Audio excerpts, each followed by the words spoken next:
আজ চট্টগ্রামে একজন আইনজীবী সাইফুল ইসলাম, তাকে হত্যা করা হয়েছে। আপনার মুসলিম ভাই আজকে জবে করে তাকে হত্যা করে দেওয়া হয়েছে। তাহলে আমরা দিন বদিন অশান্তির দিকে যাচ্ছি। মুসলিম উম্মাহ যত পৃথক হবে তত অশান্তি বাড়বে, তত সমস্যা বাড়বে। আজকে সাইফুল হত্যা হয়েছে, আগামীকাল হাসানকেও তো গলা কেটে দেওয়া হইতে পারে, এরপর দিন আপনাকেও গলা কেটে দেওয়া হতে পারে। তো আজ দলমত না তাকিয়ে আমাদের উচিত হবে শুধু বাংলাদেশ নয়, সারা বিশ্বের মুসলিম উম্মাহকে ঐক্যবদ্ধ হয়ে যাওয়া। এক না হইলে মারবে, কতক্ষণ আমারে মারি উড়ে খুশি করবে, কতক্ষণ উড়ে মারি। এখন ঐক্যের ফর্মুলা আবিষ্কার করতে হবে। অনৈক্য কেন হইছে আগে কারণগুলো নির্ণয় করতে হবে। এক নম্বর যদি দেখা যায় অনৈক্যের কারণ হিংসা, বিদ্বেষ, দুনিয়াবি কারণ, তাহলে এগুলাকে লাথি দিয়ে পায়ের নিচে রেখে ইসলামকে বুকে রেখে আমাদেরকে ঐক্য হতে হবে। দুই নম্বর, অনৈক্যের কারণ যদি আকীদা হয়, তখন আমাদের উচিত কে জিতবে এটা না, কে কাকে হারাবে এটা না। কারণ ইসলাম আমার বাবার কথাই চলে না, ইসলাম আপনার দাদার কথায় চলে না। কোরআন, সুন্নাহ, ইজমা, কিয়াস, দলিল আছে না নাই?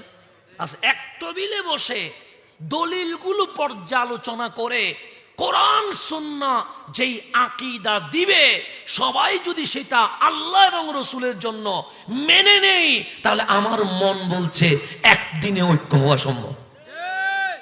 এখন বসে জিতার জন্য, ইসলাম তো জিততে বলে নাই, ইসলাম তো মানতে বলছে। আল্লাহ আমারে মান, রসুলরে মান, সাহাবায়ে কেরামকে মান, আহলে বাইতকে মান। আল্লাহর ওয়ালিগণ যেই পথ দেখিয়েছে তুমিও সেই পথের প্রতীক হয়ে যাও। ইসলাম এটাই বলছে। মানার নাম ইসলাম, গাদ্দারি করার নাম ইসলাম নয়। আজ আমার বাংলার জমিনে 90% মুসলমানের দেশে, শাহজালাল শাহপরানের দেশে, 360 বারে আউলিয়ার দেশে, যেই জমিনকে ইসলামের জমিন বলা হচ্ছে, যেই জমিনকে আউলিয়া কেরামের জমিন বলা হচ্ছে, যেই জমিনকে মসজিদের শহর বলা হচ্ছে, সেখানে প্রকাশ্যে মুসলমান ধরে জবে করে দেওয়া হচ্ছে। এখনো কি আমাদের জাগার সময় আসে নাই? এখনো কি আমাদেরকে ইসলাম বিজয়ের স্বপ্ন দেখার সময় আসে নাই? আর কতদিন হিংসা বুকে রেখে সামনের দিকে যাবেন? আসেন আমরা অনৈক্যের কারণগুলো নির্ণয় করে কোরআন, সুন্নাহ, ইজমা, কিয়াসের মাধ্যমে 1400 বছরের ইতিহাস পর্যালোচনা করে আমাদের আকাবের উলামায়ে কেরাম, আল্লাহর ওলিগণ, সাহাবায়ে কেরাম, তাবিঈন, তবে তাবিঈন, আহলে বাইতের পথ ধরতে পারলেই আমার মন বলছে ইসলাম একদিন ঐক্য হয়ে যাবে। বর্তমান যে গৃহযুদ্ধের দিকে যাচ্ছে, আমাদের সাবধান থাকার দরকার আছে না নাই? ইসলাম কোন ধর্মকে আঘাত করে কখনো কথা বলে? আমরা এতদিন মাহফিল করছি, কেউ বলতে পারবে আমরা হিন্দু ধর্মকে আঘাত করছি?